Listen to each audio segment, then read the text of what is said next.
রাধে রাধে। কেমন আছো তোমরা সবাই? আশা করছি রাধারানীর কৃপায় সবাই ভালো আছো। আর তোমাদেরকে স্বাগত জানিয়ে আমার আরেকটি নতুন ভিডিও শুরু করছি। আর সকল সাধুগুরু বৈষ্ণবের চরণে আমার সহস্র কোটি দণ্ডবত প্রণাম। সকালে পুজো অর্চনা সব করে নিয়েছি। এখন আমার গোপাল সোনাদের সকালে বাল্য সেবা দিয়ে দেব। আর আজকেও বাল্য সেবা দিয়েছি ছানা, আমন্ড আর কাঁচা ছোলা দিয়ে। আমি ছানা, আমন্ড আর কাঁচা ছোলা দিয়ে বেশিরভাগ দিন আমার গোপাল সোনাদের সকালে বাল্য সেবা দিই। এখন সকালকার গোবিন্দের সেবা কাজ হয়ে গেছে। আর এখন আবার 10টা ভোগের জন্য আজকে ভেবেছি একটু রুটি করব। রুটি, বেগুন ভাজা আর মিষ্টি দিয়ে আজকে 10টার ভোগটা দেব। আর আজ সকালে এক ভক্ত একটু দুধ দিয়ে গেছে গোবিন্দের সেবার জন্য, তাই দুধটা জাল করেছি। আর ভেবেছি দুধটাও দেব সকালে রুটির সঙ্গে। আর বাকি দুধটা দিয়ে আজকে ভেবেছি একটু পরমান্ন করে আমার রাধা দামোদরকে ভোগ লাগাবো। এখন দেখো 10টা ভোগটা আমি দিয়ে দিয়েছি। রুটি, বেগুন ভাজা, মিষ্টি আর একটু দুধ দিয়েছি, দিয়ে 10টার ভোগটা দিয়ে দিয়েছি। আর দেখো তোমাদের দাদাভাই একটু বাজারে গিয়েছিল, বাজার থেকে একটু গোবিন্দের সেবার জন্য ফল নিয়ে এসেছে আর কিছু সবজি বাজার করেছে। এই সবজি বাজারগুলো আজকে করে এনেছে।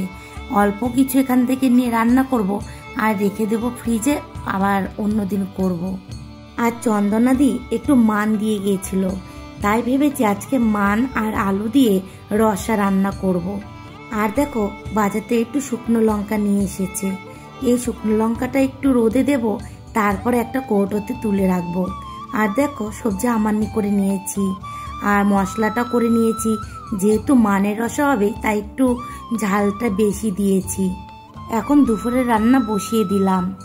আর প্রথমে তো পটলটা ভেজে নিচ্ছি, একটু বেগুন ভাজা করব আর একটু বিনস আলু ভাজা করব।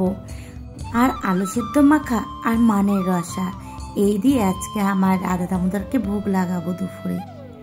আর কয়েকদিন ধরেই আমার শরীরটা ভালো যাচ্ছে না, তাই ভেবেছি আজকে রান্না বান্না করে ভোগ লাগানোর পরে একটু ডাক্তার দেখিয়ে আসবো।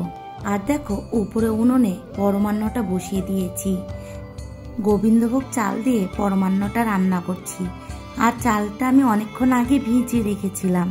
আর দুধের মধ্যে ছোট এলাচ আর তেজপাতা দিয়েছি। আর দুধটা ভালো করে জাল দেওয়ার পর তারপরে এর মধ্যে আমি চালগুলো দিয়ে দিলাম।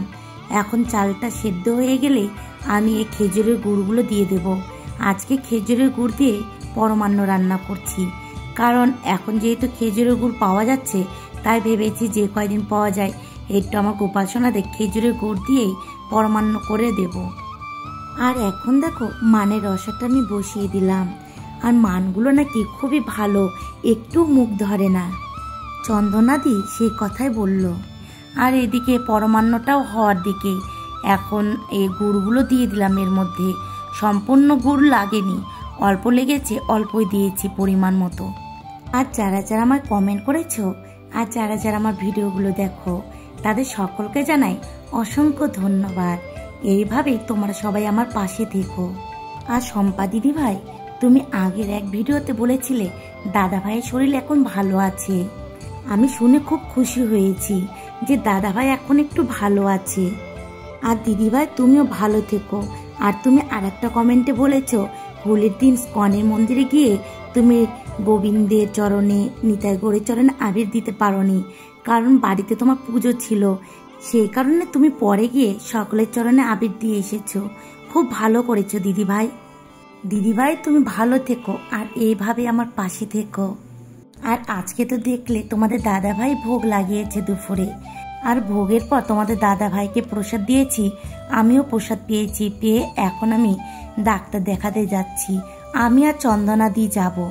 আর ডাক্তার দেখাতে যাওয়ার পর কোনো ভিডিও করা হয়নি। আর একবারে আমরা বাড়িতে আসার পরে যে বিকেলে আমার গোপাল সোনাদের ভোগ লাগিয়েছি, এখান থেকে আবার ভিডিওটি শুরু করছি। বিকেলে ভোগের পর এখন আবার সন্ধেবেলা সন্ধে আরতি করে নিচ্ছি। সন্ধে আরতি করার পর ভেবেছি আজকে আমার গোপাল সোনাদের জন্য চাউমিন রান্না করব। ছেলে মেয়ে দুইজনেই বলল মা আজকে একটু চাউমিন রান্না করো। সেই কারণে ভেবেছি আজকে আমার গোপাল সোনাদের রাতের ভোগটা চাউমিন দিয়েই দেব।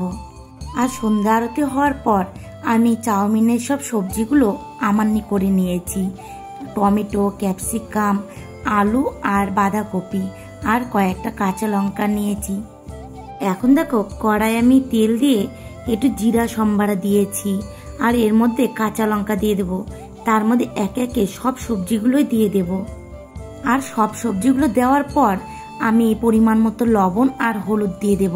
তারপরে একটু জল দিয়ে আমি ঢাকা দিয়ে দেব যাতে সবজিটা ভালো করে সিদ্ধ হয়ে যায়। তারপর একটু ভাজা ভাজা করে নিয়ে এর মধ্যে সিদ্ধ করা চাউমিনগুলো দিয়ে দেব।